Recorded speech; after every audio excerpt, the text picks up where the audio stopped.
Every time I want to know how much water we have left, I have to walk outside. And out here, that actually matters because all of our water comes from this tank. In summer, if it runs low, you don't just turn on the tap. You order water in, ideally before the shower turns into a mist. The problem is, there's no easy way to see how much water is actually in there. The tank is pitch black inside, and the only way to check it properly is by climbing up an old, rusty ladder and peering down into a small black hole.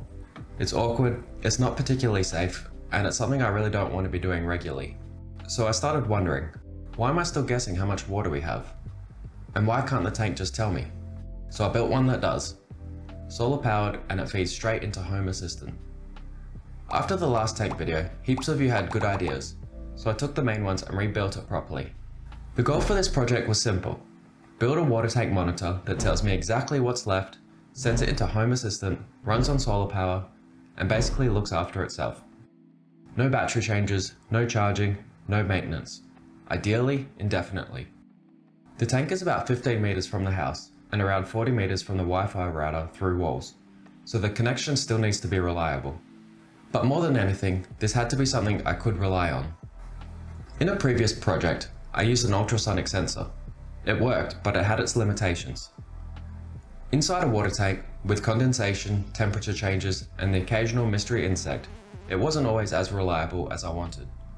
This time, I decided to try something different. Instead of measuring from the top, I used a pressure sensor installed at the bottom of the tank. The tank is roughly 2 meters high, so the pressure at the bottom directly corresponds to how much water is sitting above it. It's a much more reliable way of measuring level, but it does come at a cost. This pressure sensor is significantly more expensive than the ultrasonic sensors I've used in the past. But in return, it's far more consistent, far more predictable, and far better suited to a system that's meant to run unattended for years. Of course, a pressure sensor on its own doesn't magically give you a water level. It has to be calibrated. And this turned out to be one of the most important steps. I calibrated the sensor by taking reference readings at 3 known points: when the tank was empty, when it was full, and at a known midpoint in between. Those 3 values allowed me to map raw voltage to a real percentage. At first, the readings were questionable, and after a bit of troubleshooting, I realized the sensor had been wired incorrectly, which in hindsight probably should have been my first suspicion. Once that was fixed, everything started working properly and the calibration locked in nicely.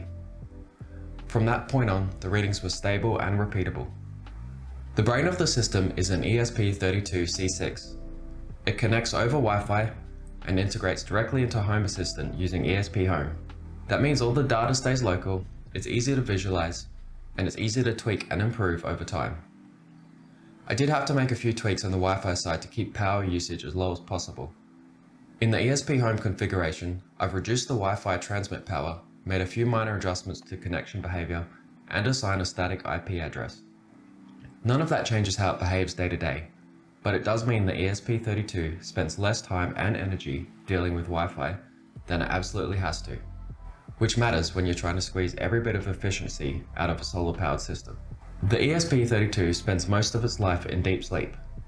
Every 20 minutes it wakes up, powers the pressure sensor, takes multiple readings, sends the data, and then goes straight back to sleep.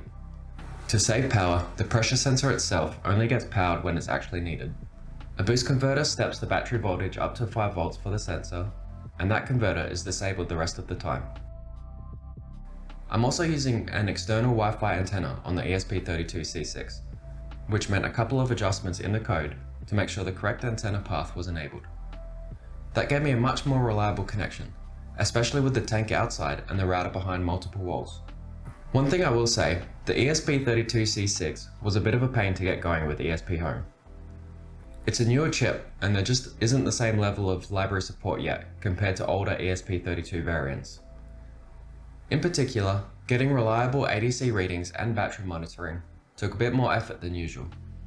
In the end, I managed to get everything working by pulling in a couple of external components directly from GitHub, one for the Max 17048 fuel gauge, and another to work around ADC limitations on the C6.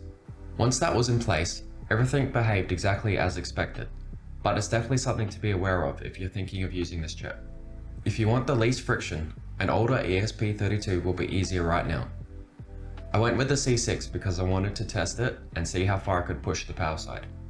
The power system is built around a small 6-volt 100 mAh solar panel, charging an 800 mAh lithium-ion battery. Charging is handled by a CN3791 MPPT charge controller, with a BMS for battery protection and a max 17048 fuel gauge, so the system knows exactly how the battery is behaving. That fuel gauge has been incredibly useful because it lets me confirm that the solar panel is keeping up and the battery is staying healthy over time. So far, it hasn't even been close to struggling. One interesting thing I've noticed though, the battery basically never seems to hit 100%. It sits just under full most of the time, even on good sunny days. But it also doesn't seem to matter because the system's still staying topped up and running fine. If anyone knows why that is, whether it's the fuel gauge reporting, the charge controller behavior, or just how these cells behave under float charging, let me know in the comments because I'm genuinely curious. All of the electronics live inside a 3D printed enclosure mounted directly on the tank. I went the 3D printed route so I could tailor it exactly to this setup, but there's no reason you couldn't use an off-the-shelf enclosure instead. What matters is that it's waterproof, secure, and easy to service if it ever needs attention. I printed it in white PETG mainly because it handles heat well and reflects sunlight instead of absorbing it, which the electronics appreciate. Initially, I was averaging the pressure readings. It worked, but occasionally I'd see strange spikes. So instead, I switched to using the median value. It's a small change, but it makes the system far more resilient to outliers and gives much more stable long-term data. That change alone made the readings noticeably cleaner. It pretty much got rid of the random spikes that made the graph look messy.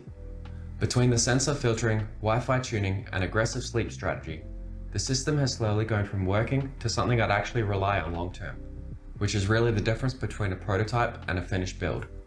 At the time of filming this, the system has been running continuously for over a month. No charging, no intervention, no climbing ladders.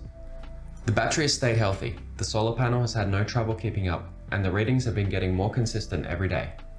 And I'm at the point now where what I'm seeing on the dashboard actually lines up with reality. Over that month, I've also made a few small code tweaks as I've learnt what the system really needs. It originally woke up every 15 minutes, but I pushed that out to 20 minutes. And once I'm fully happy with everything, I'll probably extend it even further. I also had it staying awake for 60 seconds after each wake up so I could do over-the-air updates as needed, but I dropped that to 45 seconds and I'll reduce that again once I've done making changes. I've also set up a simple alert in Home Assistant, so if the tank ever drops below 20%, I get notified. That gives me plenty of time to organize a water delivery without having to constantly check the level myself. Now, instead of guessing, instead of walking outside, instead of climbing a sketchy ladder and peering into darkness, I can just check my phone. And as long as the sun keeps coming up, the system should just keep working quietly in the background, which is exactly what I wanted. This tank is close enough to the house that Wi-Fi works fine, but I have a second tank that's much further away. So the next step is to build a version of this that uses LoRa instead of Wi-Fi, and can cover much longer distances with the same ultra-low power approach. If you've got a tank set up too, tell me how far yours is from the house. I'm curious what distances people are dealing with. And as always, if you want more details on this build, including wiring diagrams, ESPHome code, calibration values, and a deeper breakdown of all the small power saving tweaks, I've got everything documented over on my blog.